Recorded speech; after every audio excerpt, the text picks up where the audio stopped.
From the headquarters of Telesur English in Quito, Ecuador, this is From the South. I am Doris Polo.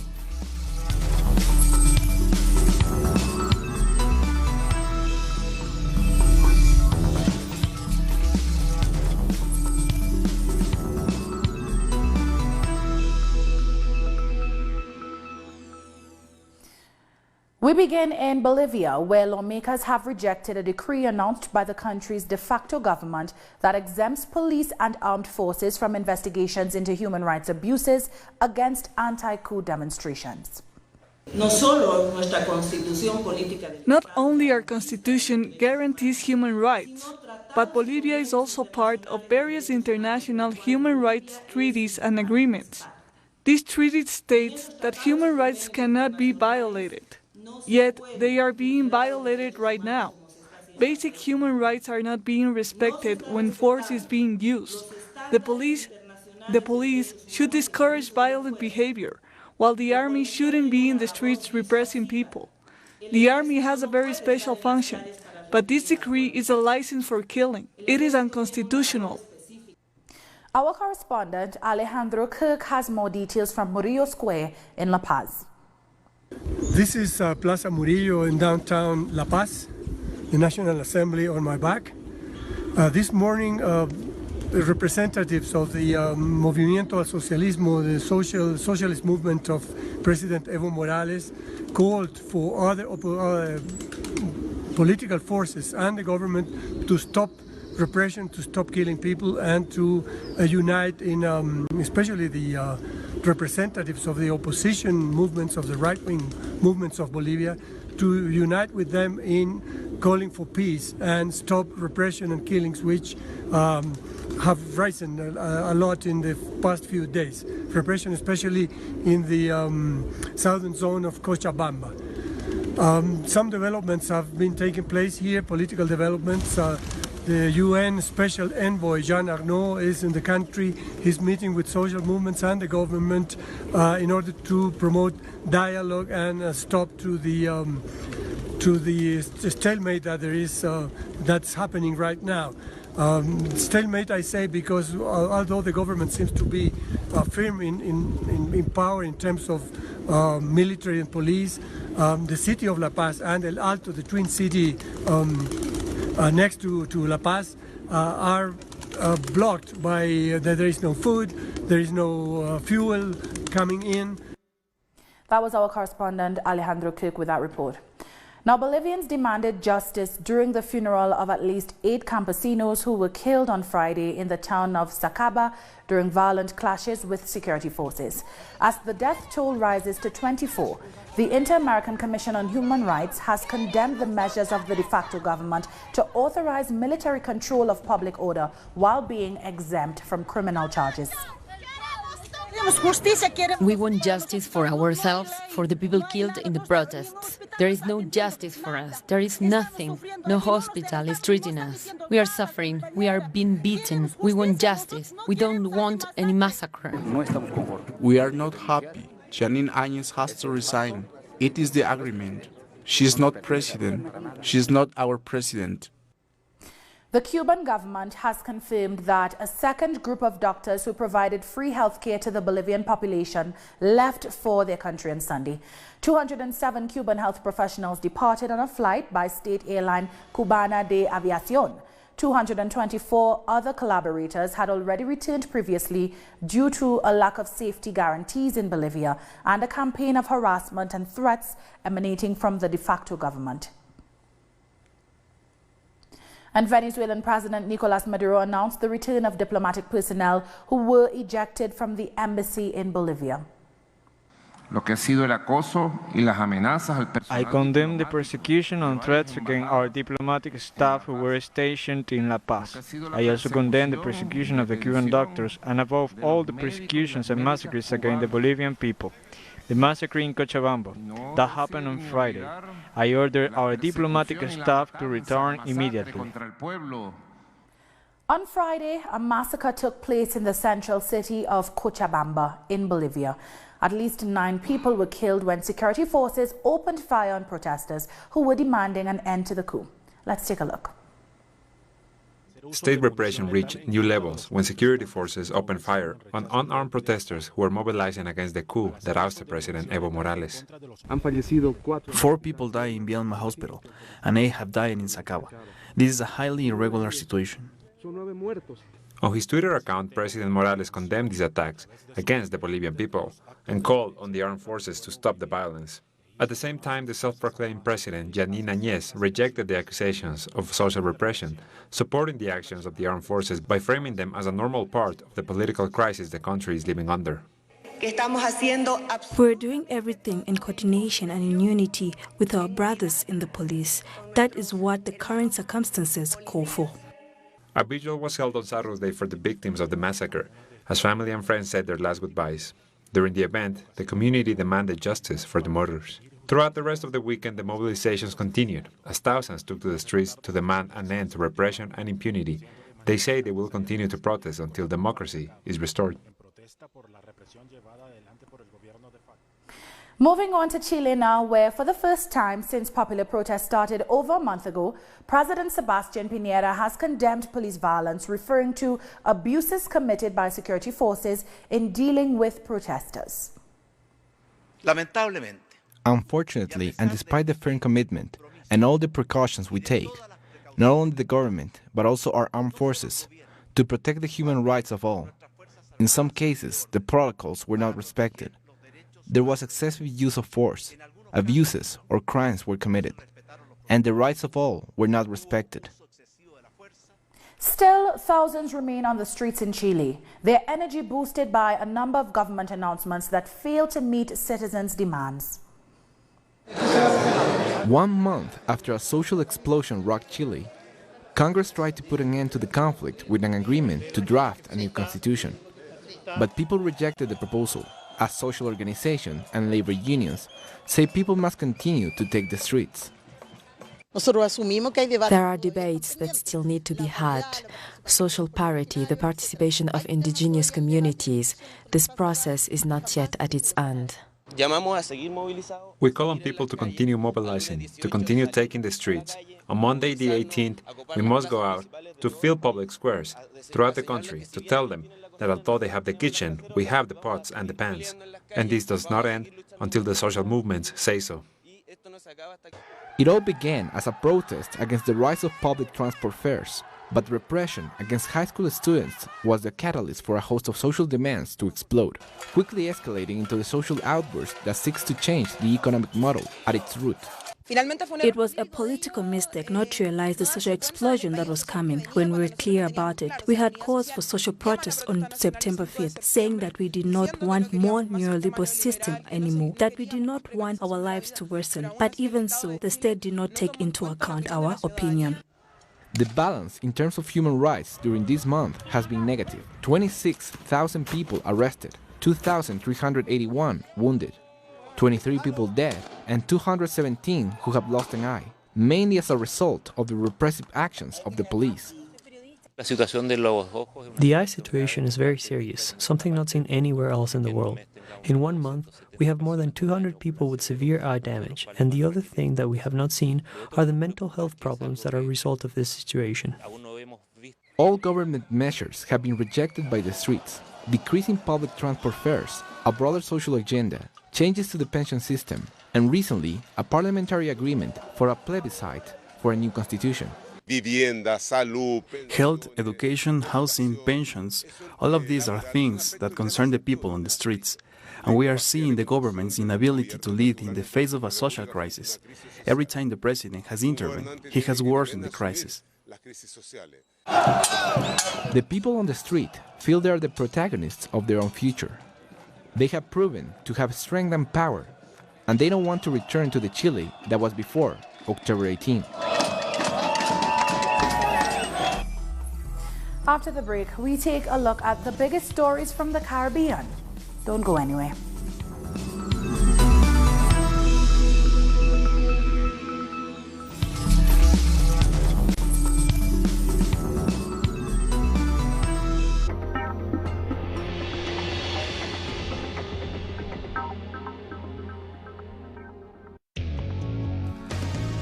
A review of the world news that investigates. incites analysis and induces criticism, because every event has a context. Pusimos el punto en I. Dotting the I.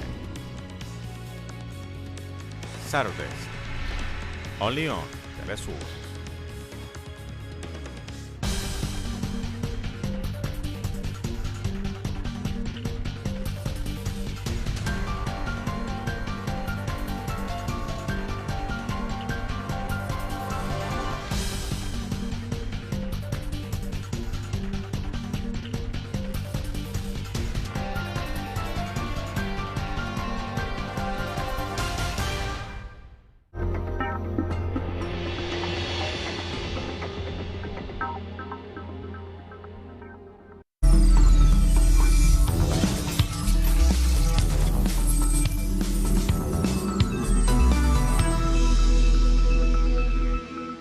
We're back with news from the Caribbean.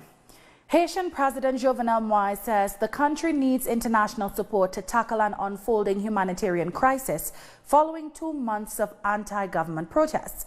Moïse added that he was holding closed-door talks with civil society groups and the private sector. Fuel shortages in August sparked protests that have turned into a campaign against Moïse, accusing him of embezzling millions in public funds.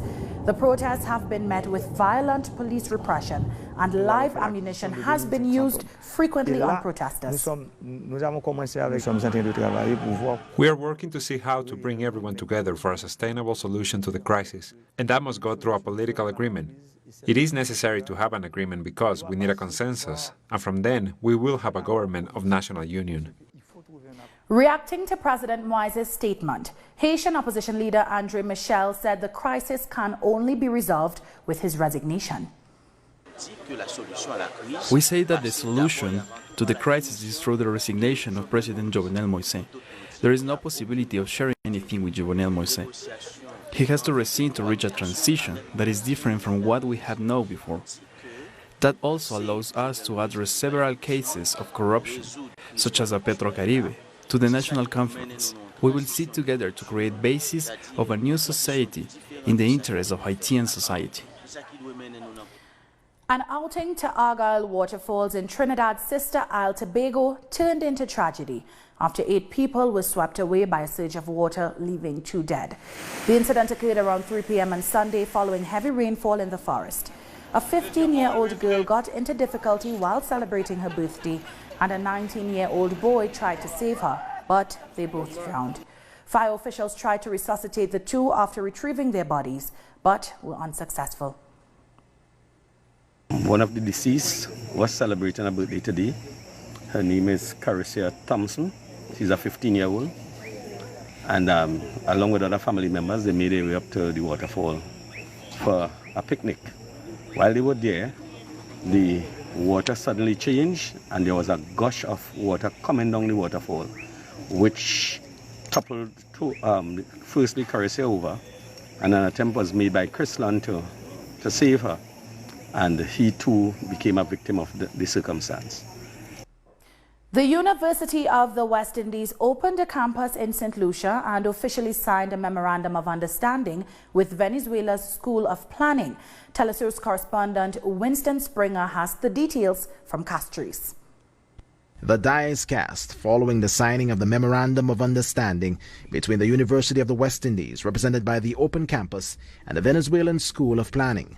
This is in keeping with a bid to further capacity building and offer greater access to human resource training through public education. Officials from the 2 institutions of higher learning formally affixed their signatures to the MOU on Monday, November 11, 2019, at the UWI Open Campus on Mont Fortune in Castries, St. Lucia. Acting head of the St. Lucia campus, Leslie Crane Michelle, says the agreement has been long in the making. It is, of course, a general MOU that has been signed, essentially saying that we agree to collaborate on the offering of programs to the people of St. Lucia. As it stands at this stage, the programs would be the programs that belong to, or emanate from, the Venezuela School of Planning, but of course we will provide the technical part of it. They will be offered through the University of the West Indies Open Campus St. Lucia. The first course of study will cover a problematic area for St. Lucia. The Open Campus, through its Venezuelan partners, will offer a diploma in building planning. As you know, we have been having many problems in St. Lucia with just that. Okay, a lot of our buildings not being maintained properly and causing all sorts of problems. So we thought that would be a very, very good place to start. So we are hoping that if everything goes according to plan, and of course we get the response that we expect to get once we begin advertising, that we should be able to get this off the ground by the middle of February. Representatives from the Venezuelan School of Planning are buoyed by the agreement and eager to lend their expertise to further advance opportunities for higher education in the region. We have the best professionals to participate as a docent. Con amplia experiencia en el área de la construcción. With a huge experience regarding to the experience of the maintaining of buildings. The courses will be conducted via online learning platforms by professors from Venezuela who are proficient in the English language. Officials hope that this signing of the Memorandum of Understanding will redound to the benefits of both learning institutions. Winston Springer Jr., Telesaur, Castries, St. Lucia. Shifting gears to Latin America now, the Ecuadorian National Assembly has shelved a proposed economic reform bill that was being pushed by the government of Lenin Moreno. Many call this a meaningful victory for the people, as 70 lawmakers voted in favor of shelving a bill that had received strong criticisms from social sectors. It pushed for neoliberal measures that comply with the requirements of the International Monetary Fund. It was rejected 1 month after massive popular protests brought down a similar law. Denial was a way out, because otherwise they were going to give us poison sweets through 2 or 3 things that were positive in this project. They wanted to make it maliciously, go through the Ministry of Law. Our correspondent in Quito, Denise Herrera, has more. Ecuador's National Assembly met to discuss the government's latest economic package, with more than 133 assembly members present, but the so-called economic growth bills was rejected and shelved, with 70 votes in favor. President Lenin Moreno spoke on the matter, as he questioned the decision, adding that a new project will be sent to the Assembly soon. Focusing on tax issues, he also claimed that he will continue to fight so that those who have the most are taxed, in addition to supporting students. This new reform that reportedly incoming also includes public finances plans and a ratification of Ecuador's dollarization with the autonomy of the central bank to argue this point. Regardless, the law that was struck down today was highly criticized by different social sectors, as it did nothing to protect those most vulnerable in Ecuador. The main point of this law was the elimination of the advance on income tax, also the reduction of 2.5% of foreign exchange outflows, plus a special contribution for companies that have more than $1 million income over 3 years. Many hope for a statement from authorities on how these economic issues will be addressed again. Today's votes also come on months after an 11 days national strikes against the administration of President Lenin Moreno, which end with the demise of Decree 883, which removed fluid subsidies. Today's decision was strongly supported by different sectors, such as the Citizens Revolution Party, who congratulate the National Assembly on its decision. But many expect to hear new announcements this week to address the growing economic issues in Ecuador. That was our correspondent Denise Herrera with that report. The Brazilian city of Recife has held the Lula Libre Political Cultural Festival, which former President Luiz Inácio Lula da Silva attended. Thousands gathered for the event that offered over 40 cultural attractions and the participation of several artists and musical groups. The festival also sought to reaffirm Lula's innocence following revelations that have shown the political and judicial persecution against him. The festival sets the beginning of the national tour Lula will carry throughout Brazil after being imprisoned for over 500 days.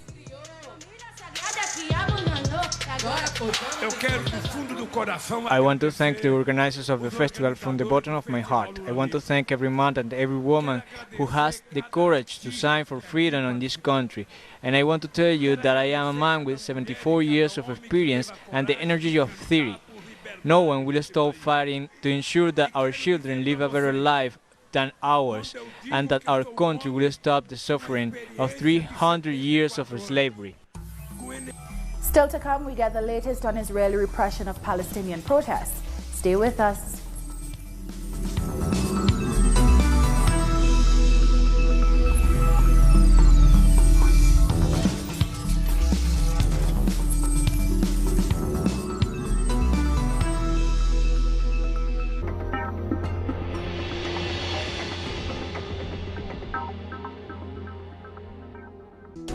The life is full of moments.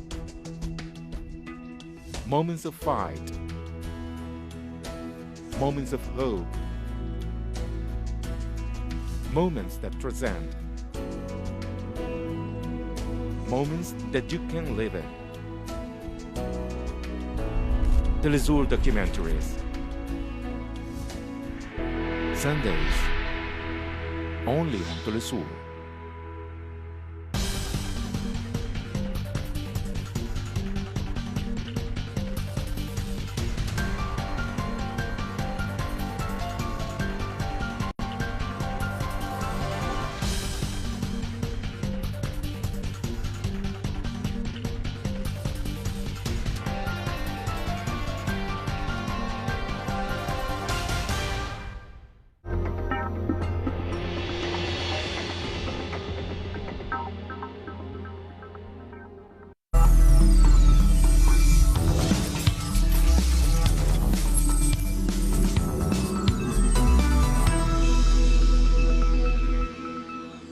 Welcome back.